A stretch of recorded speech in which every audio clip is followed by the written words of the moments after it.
everybody, welcome back to PixelJunkies. We're playing was it Division 2, and we're about to play something. Oh shit. You've alerted the horde or whatever. And that's how you did that open that? That's how you open a door, apparently. That doesn't make a lick of fucking sense. You have a truck turn over slowly into a fence and it busts the lock off the chain. That's how you open doors. Also, the concept of physics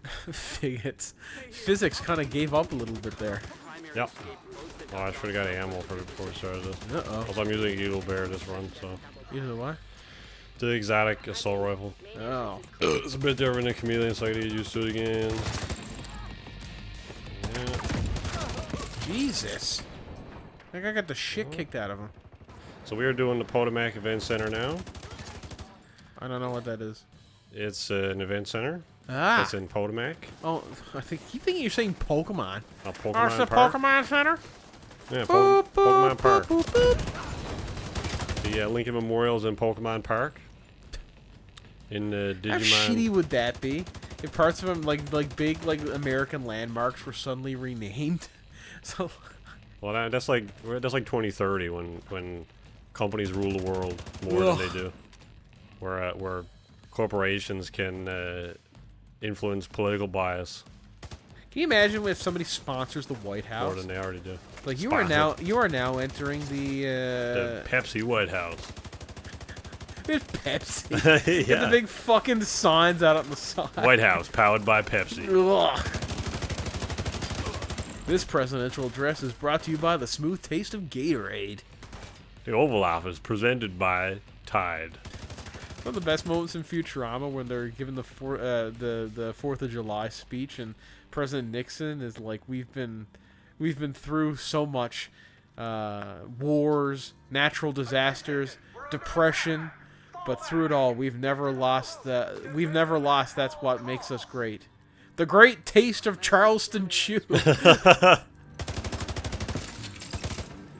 These guys keep just exploding. Well, there's a bunch of suicide bomber boys. I call them saucy boys because they become sauce once you've shot them. What was that guy doing? He's like, I'm gonna crouch down. Oh. Check out my crazy squats. It's a saucy boy there. Another saucy boy. Oh, he just disappeared. Oh, there we go. Jesus Christ. He became fucking cherry jam. Like, I don't know how like hard you need to explode to just become sauce. But these guys got it figured out. What the fuck was that? Sorry, what the fuck was that guy doing? I feel like if I exploded, a lot of my pieces would go shooting off. That guy was doing like the fucking Macarena or something, come around the corner. Hey, Macarena. Yeah, like if I exploded, well, first off, my rock hard abs would definitely take the bulk of that. They remain in one piece. The rest of me just gets blown away like a bug. Jesus Christ! I think I got PTSD from that. It's like his blood became fire. And I also got immunity from it. It's like he cremated himself. I'll save you the process. I'll save you the trouble. The best spot for a guy with a bomb on his chest to be, I'll buy a fucking gun. Maybe that massive train from the World War II video that we did 2 weeks ago or whatever, will come by and take that tower out. Also, great fire texture happening there.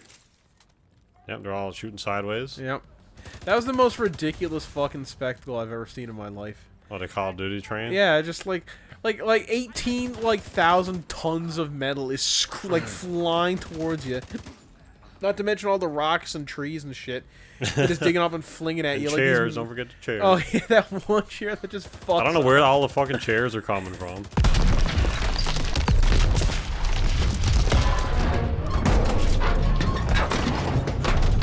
I like that one dude who was flipped up in the air, store. like, boom.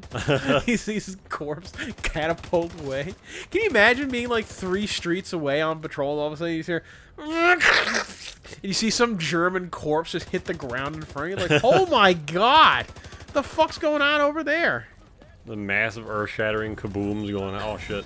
Where's the kaboom? There was supposed to be an earth-shattering kaboom. Put on armor. Like that whale they blew up in the 70s. Oh, yeah. They like rode off like 30 cars in the parking lot like a mile away. Just massive, like, kaboom! And then just, like, flesh pieces falling for 2 minutes. Flaming flesh pieces. Those doors whipped closed. Just driving your car and fucking literally a ton of whale gut lands on the hood of your car. So how did you write off your car? And you're looking at your insurance forms like, I'm gonna need more than this little square. A whale landed on it? Like, yeah, I'm pretty sure we don't cover that. Like, oh, sweet insurance. The guy's like, act of God. It's like, fuck you, act of God. Act of God, fuck you, I know his name. I was driving to get him more dynamite. Oh shit, I shouldn't have said that. And Jim's Pyrotechnics. They didn't even get something incredible. They got Jim's Pyrotechnics. Jim's Pyrotechnics and Tire Rotation Center. He doesn't even do fucking, like, building demolitions. He just does firework displays like 6 times a year. I don't know why we hired him to blow up a goddamn whale. Couldn't we just pushed it back into water? I wonder if my grenades will blow this up. Nope, not really. But half of a clip from my gun blows it up. Because that makes sense, yep. You got it. Was that Miami Vice boat or whatever? The boat that I blew up? Yeah. Looked like a Miami Vice patrol boat. Oh. I never watched Miami Vice. Well, it's okay. It's very dated. Although they do. Is that the one with the Testarossa? No, maybe it was. I think it was. I'm trying to. Was that the one they remade with Colin Farrell and Jamie Foxx? Was that one? I don't think so. I don't know what you're talking about, but I don't. There was a remake. There was a show, Miami Vice or something, and then they remade it into a movie with Colin Farrell. I mean, they might have. Oh, and they remade it in like 2006. Oh. I think the car they drove was an F430 or something. Instead, yeah, it was kind of like. I hate the F430. Is that the one that James got? I think James May you're referring to. I think he had one. Yeah. I think it was a very awkward period for Ferrari because it was right after that. Because I remember, like, right at the end of that, because that was when the Enzo and the 599 came out, and they were like, yeah, the Scaglietti and 599, and then but slightly before that they made the 360, which looked pretty good. And then after that they made the 458, which is one of the best looking cars I think they've ever made. Several years later, yeah. I got and then it was the 458 and the 4. What was the one after the 458? It was a 488. Yes. That's the one they're making now. Actually, no, the 488 has been replaced. Oh, what has it been replaced with? The F8. F8 Tributo. Which, I mean, it basically looks like a 488, but they changed the headlights. I mean, I think the 488 has some of the nicest styling I've ever seen. It's one of the few, and the 488 and the 458 before it are a few of the only Ferraris that I would actually want to own. Yeah, like, Ferrari is definitely in a period now where they're making pretty good-looking cars and also not utter dog shit in Formula 1. Now, if they can just stop pissing off other car companies and other companies to make cars that are better than theirs. Well, we won't get any sweet movies like Ford vs. Ferrari. That was an awesome movie. It's great. It's way better than it deserved to be. Like, it's a great story and everything, but the movie was better than it deserved to be, I think. Yeah, and also way better than the trailers make it seem. Yeah. Yeah, I was kind of concerned, because I know the story. Like, I've read about it in the past, and Top Gear and James May in particular on the Grand Tour did a whole spot on it fairly recently, a couple years ago, and kind of refreshed the story a bit. And then when the trailer came out, it was like, man, this movie looks awful. They're really kind of just butchering. They're making a lot of the nuances of the story into like Hollywood garbage. What it sounded like. But then they actually did a fairly respectful job. Yeah. Also, it was a fairly gripping movie. Like, I remember the part where at the beginning of the race when they're pulling out of the fucking the pit for the first time and all the cars are smashing into each other because even though these are like the assembly of some of the best drivers in the world, they're still fucking smashing into each other. Yeah. Like, oh boy, I'm driving in the fucking Le Mans. Better forget how to do that.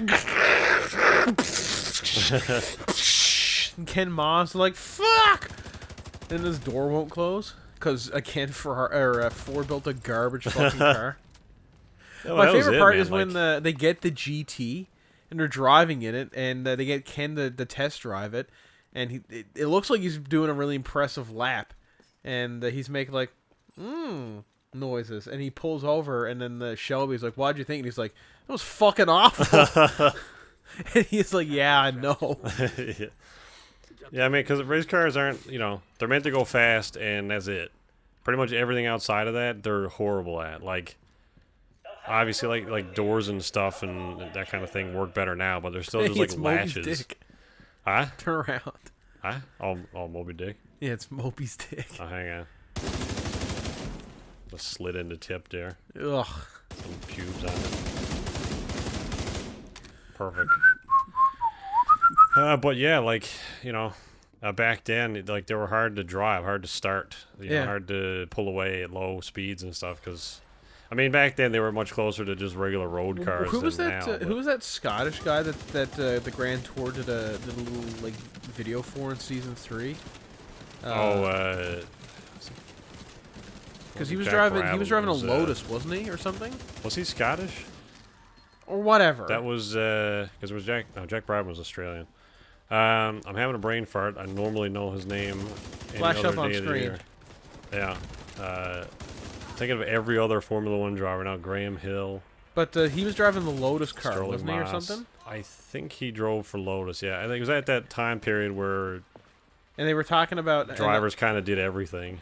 And I remember he was saying, like, or in the thing, they were talking to one of his racing buddies, and he was like, he was driving around. He's like, yeah, that was one of the fastest laps ever. Hated driving that car. That car was impossible to fucking drive.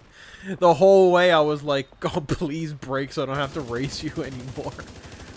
Yeah, cars were dog shit then, man.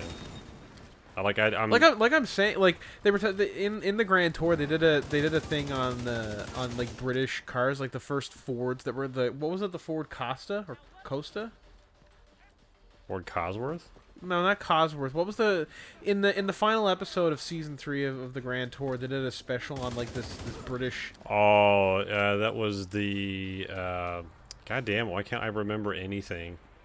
Flash it up on screen. It was another M. It was an M word. They're talking about it, and they're like, "This car was the first car it was the first affordable car in England to have a rev counter on it." And I'm like, "What the? Who the fuck are making these cars? What the fuck does it come with a rev counter? Like, this is the first car to come with a rev counter as standard." And I'm like, "Isn't that kind of basic equipment to have in a car? Rev counter." Well, yeah, but I mean, like back then, cars didn't have limiters as such. Like some cars, like they would. You could theoretically. That's why in the movie Ford versus Ferrari, they're saying like keep the car under a certain rev limit. It's not because like don't hit the red line in the car. It's literally because the car will just rev forever, and if you go past a certain point, you'll blow the engine up. Because like that's why they limit cars now, because there's like a theoretical maximum that it can get to before you detonate the engine. Yeah.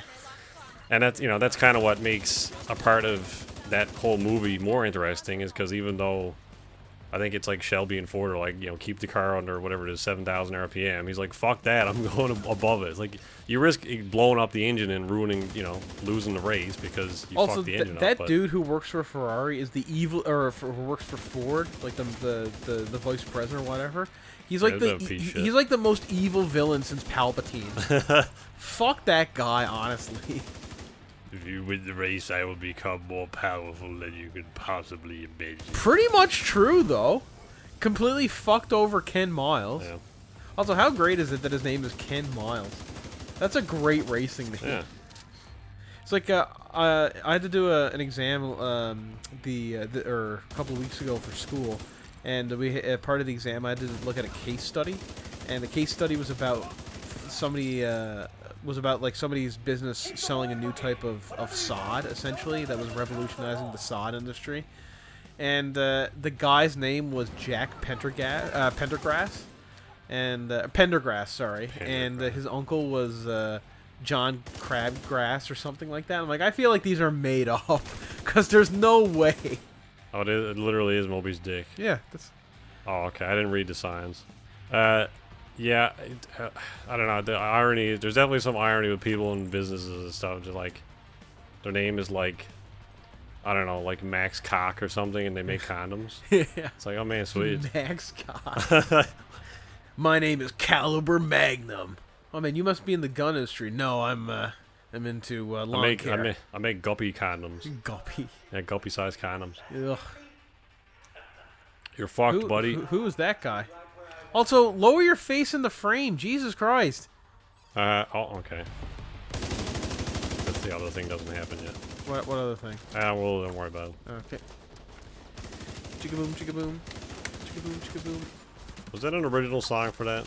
No, but there was a remix for it that's much better than the original. Oh. Yeah, I should watch that movie again. I think it's out on demand now. Yeah, I really want to watch it again too. That was a great movie. Probably the best car movie that there's ever been, in terms of a movie that actually has like cars driving fast for a significant period of the film. Well, there's Even cars. Rush didn't really do that. I'm not joking here. There's Cars. Pixar's Cars. No, that doesn't count. Even the movie Rush only had like, I was like, oh sweet, a Formula One film about two of the greatest drivers in the history of the sport, and then it's basically essentially a character drama for an hour and 45 minutes, and there's like clips of races. Like, yeah. Okay. Also, when he's driving in the rain and that fucking windscreen wiper is going as hard as it can and it's not clearing the window at all, and I'm like, he's driving like 200 kilometers an hour on this shit fucking road. Like, who the fuck designed this racetrack? Oh shit, this is a bad spot. Why? Well, that's where all the enemies are spawning in, and I just ran out in front of them. Yeah. Oh no. Yeah, some racing series are kind of. I mean, they're a lot more safe now, just because of all the fatalities that have happened over the years. But that's like in hockey, where people, you no longer have to worry about people like get your face caved in by a puck, because everyone wears like hockey masks and stuff before. But like back in the day, like back in the 30s and 40s, the goaltenders didn't give a fuck. I almost got hit in the head with a hockey puck at a stadium once. You did? Yeah. What happened? Well, I went to a hockey game. Yeah. I have a hard time picturing you at a hockey game, honestly. Well, I was a kid and I was asked to go. I didn't really. None of it was my idea.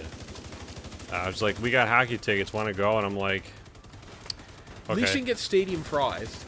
Yeah, we got like stadium food and shit. Anyway, we're sitting at the end behind one of the goals, and I don't know when this was. Probably like 15 years ago. And they had this massive net. It went almost all the way to the ceiling of the stadium, so that exactly what happened couldn't happen. Yeah. And that the puck couldn't fly over the glass off into the stadium. Yeah. But the puck somehow went as high as possible. It like shot up from the ice, went super high up in the air, like basically bounced off the. Did like, it do an Anakin? Remember when Anakin goes off the ramp in Episode 1? Like. Yeah, it did an Anakin.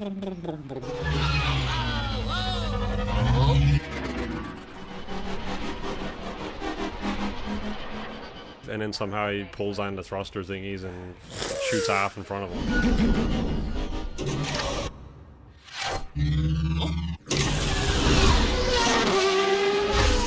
Even though he had to cover more space by going up and then down again, and it's Bulba did, but whatever.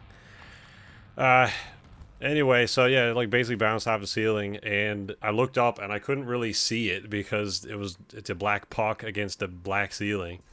And so I leaned forward a bit to kind of see it, and I just heard an apocalyptic like as the puck nailed the back of my seat where I had just like if I was leaning back, it would have nailed me in the head. Did you get the puck? No, I turned around to grab it, and the dude was sitting behind me like turbo, like Speedy Gonzalez shot forward and grabbed it, and then like took it for himself. Way to give it to a kid at a hockey game. Yeah, How old were you? I don't know, 12. Fuck that guy. Yeah, he's a bit of some a piece kid shit. reach around for a puck that almost hit him in the head. And I mean, like, I'm mine, get the fuck away. Just kicking the back of the head. Like, it landed in my seat. So I feel like I had dibs on it, but anyway. The best thing I've ever seen was, I don't know what baseball game it was that. You can definitely look up clips of it online. But there was a high foul ball into the left field stands, and the kid's maybe 14, 15. He catches it, and he sits back down. He catches it with his left hand. He does.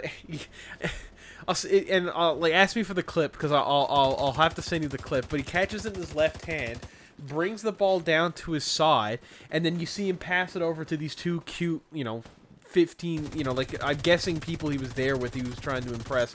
Kids his age, were, if you were 15, you would probably find attractive.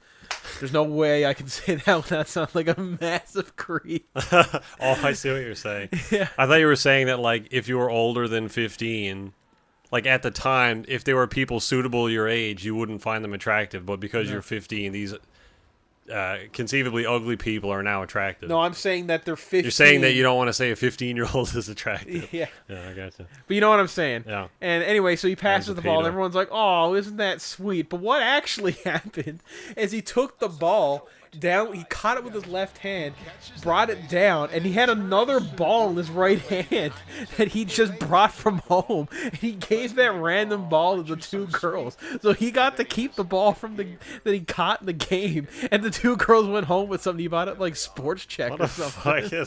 It was awesome, and you can actually see the commenters because they zoom in. I was like, did that kid just pull a switcheroo on the ball? Like, how does that shit happen? Because not only did he anticipate catching a ball or being in a scenario where he could, get a ball, he also did like the swap so he could try and impress somebody. Yeah. Like that's what the fuck. And then I'm sure he's getting all that 15-year-old poon, but then they saw that video and they were like, "Bitch, you didn't even give us the real ball. Give me my virginity back." You hear a terrible sucking noise, and it's like, you see something. I didn't know you could do that. How fucked would that be? Like, fucked. If you could like take sex back from someone, it's like, no, I don't really want to have sex with you. Like, well, I suppose if it's a chick, you could like take the hymen that you now have in a shadow box and give that back to her.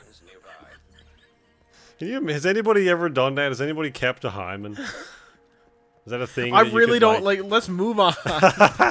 That's so gross. Someone's kept it. I'm sure somebody's kept it. People have kept weird stuff. Yeah, people have eaten their own placenta. Ugh. Which is like that was one of the funniest fucking episodes of the catering show. I don't remember that one. They were doing an episode about like being mothers, and they're like, so for today's episode, I'm gonna cook, and she slams this plastic bag down with it's filled with like meat and blood, and she says, "My placenta," and then they're looking at it, and they both go like, "Fuck." Like that's cannibalism, right? I don't know. I honestly don't know. Is it cannibalism if you eat yourself? Yeah, that's the thing. I don't know if it's cannibalism if you're eating yourself. It's supposed to be next to Jordan's house. all his jizzy tissues. Why is everything yellow? Well, they got DC-62 on it. Oh, right. And then it's in quarantine because all this medical waste. Also, didn't that not work? Also, I like that I don't have a mask on, and I'm just like rolling around in DC-62. Isn't it supposed to be like caustic acid or something? No, it's just supposed to be. It's supposed to make the strain of smallpox even worse. Oh, is it? Yeah. Although it might not be. It might not have any. Even worse. They're like, okay, let's really fuck America. All right, we're starting over from the beginning, so we're gonna start spraying this shit around to get everyone real sick. Well, they didn't have time to vet it. Oh, okay. There's a bunch of audio logs about why they did it. Because they were in the process of saying, like, this is getting much worse. And then, in typical American fashion... Is that a fucking probe droid? There was a little mini tank thing. Jesus! in typical American fashion, like we were talking about last week, the people who made the DC-62 were like, it'll work, don't worry, it'll be fine.